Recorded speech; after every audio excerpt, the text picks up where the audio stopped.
सभी गीता प्रेमियों को मेरा हार्दिक नमस्कार। गीता गंगोदक अध्याय 4 श्लोक 14। नौमा कर्माणि लिम्पन्ते नौ मे कर्म फले स्पृहा इति मां जो अभिजानाते कर्मभिर्न स्वबध्यते। न कर्म फलों की चाह मेरी न कर्म लिप्त करते हैं मुझे। मेरे इस सत्य को जो ज्ञाता वह भी नहीं बनता कर्मों से। श्री भगवान स्वयं में पूर्ण होने के कारण कर्म सुख कामना आदि से बंधे नहीं होते, इसलिए उन्हें कर्म फल प्रभावित नहीं करते। ईश्वर प्रकृति रूप में जीवात्मा को बाहर से सुविधाएं प्रदान करते हैं, परंतु कर्म तो जीवात्मा करता है और इसका उत्तरदायी भी वही है। परमात्मा के आगे कोई सत्ता नहीं जिसके लिए श्री भगवान को कर्म करने की आवश्यकता हो।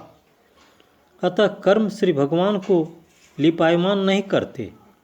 ईश्वर के कर्म के नियम का रहस्य, दिव्यता, बारीकियों को भलीभांति जानने वाला भला कर्म बंधन में कैसे बंध सकता।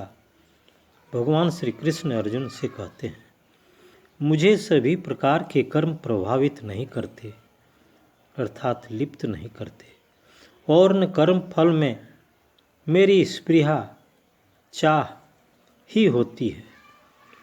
मेरे इस सत्य को, दिव्य रहस्य को जो जानता है वह मनुष्य भी ऐसे कर्म फल में नहीं बनता है।